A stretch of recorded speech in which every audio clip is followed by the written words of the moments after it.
Gandang araw mga kapatid at mga kaibigan. Welcome po sa Roy Baltar Bro Vlog. Dito po sa ating channel ay palagi po nating pag-usapan ang Panginoong Diyos, hanap buhay at kalikasan. Ngayon po ang ituturo ko ngayon mga kapatid at mga kaibigan tungkol sa hanap buhay. Kasi hanap buhay ko po yung pagdadrive ng Grab. Mga kapatid at mga kaibigan, ang ituturo ko po sa inyo yung papuntang Terminal 3 kung manggagaling kayo ng BGC or dito sa may Salis Road, kung paano tayo mabilis na pumunta sa Terminal 3. Yan po mga kapatid at mga kaibigan, nagsanga po yung kalsada dyan sa may, yan, sa may poste ng Skyway. Yung sa kaliwa may traffic light po. Pares lang po pwede pumuntang Terminal 3, kaya lang pipiliin nyo po yung banda dito sa kanan para mas mabilis po mga kapatid at mga kaibigan, kasi parehas lang naman po yan, magtatagpo din naman po yan hanggang doon sa may dulo. At kaya ako gumawa ng vlog dito sa area na ito dahil yung iba nalilito sila pagdating nila doon sa may circle. May pabilog po kasi doon sa unahan mga kapatid at mga kaibigan. Doon sila nalilito.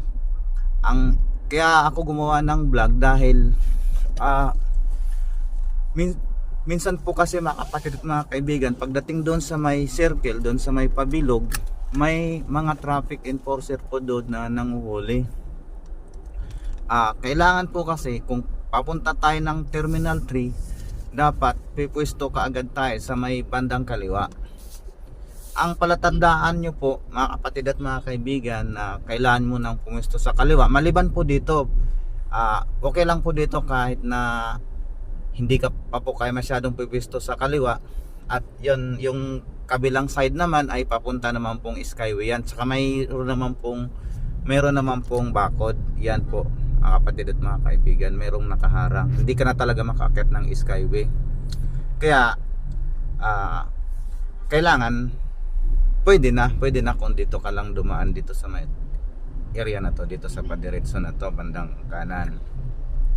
Ngayon malapit na tayo sa may McDonald's. Yan po yung palatandaan na medyo pupwesto ka na sa may bandang kaliwa.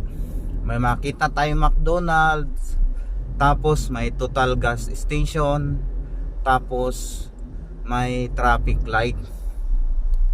Yan po yung McDonald's mga kapatid at mga kaibigan. Yan po. Tapos ang sumunod dito yung total gasoline station. Yan po mga kapatid at mga kaibigan. Tapos ang susunod po nito ay yung traffic light ay nakikita natin. Pagkatapos nitong traffic light mga kapatid at mga kaibigan, kailangan hanggat maaari pwesto na po kayo sa may bandang kaliwa.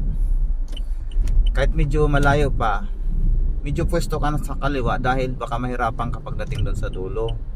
Dahil nga minsan napaka-busy itong kalsada na ito. Minsan mahirapan ka na pag malapit na doon sa may circle. Minsan pa naman po may nanguhuli doon, may mga traffic enforcer. Kasi kung pipisto ka sa kanan, gusto nila pa kanan, o nga naman mahuhuli ka talaga kasi bawal nga naman yun. Tapos stricto sila. Yan, gusto na tayo sa may bandang kaliwa mga kapatid at mga kaibigan. Yan po yung nakasulat yun, Aurora Boulevard, Baclaran. Tapos yung sa kaliwa, Terminal 3. May sign naman po pero minsan naliligaw pa rin sila Yan, malapit na po tayo sa may pabilog. Yan, sa may mga puno-puno na yan. Dapat pwesto na tayo dito sa may kaliwa.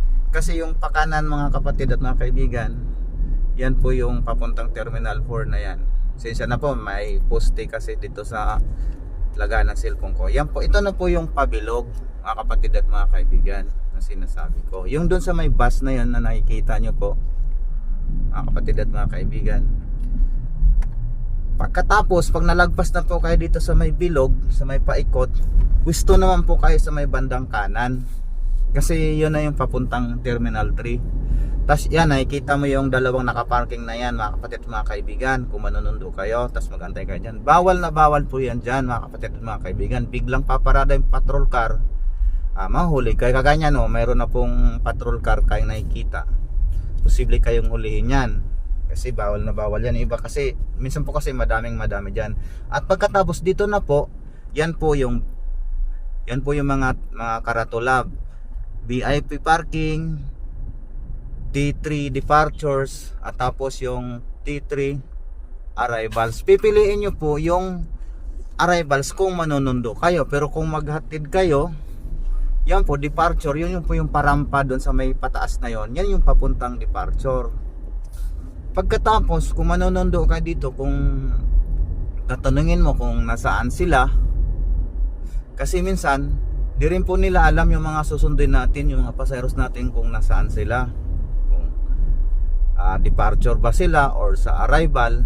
Pero itanong nyo na lang po, kasi pag dito po kasi sa arrival, malalaki yung nakasulat na B1, B2, B3. Pagkataas doon naman po sa taas, yung makikita doon sa taas, yung gate 1, gate 2, yun po yung mga nakikita doon sa taas. Kaya pag tinanong nyo po kung sa arrival sila, tanongin nyo po kung B1, B2, B3 hanggang B17 yata ito, mga kapatid at mga kaibigan, di ko lang sure. Basta sunod-sunod lang naman po yan.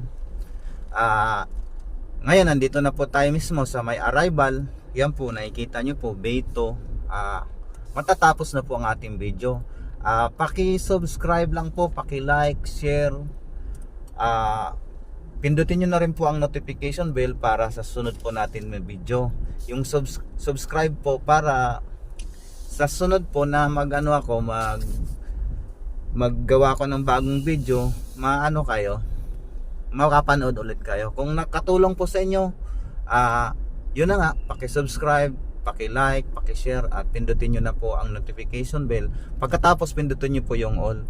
Purihin ang Panginoon. Yan lang po mga kapatid at mga kaibigan sa video natin sa araw na ito. Purihin po ang Diyos magpakailanman. Amen.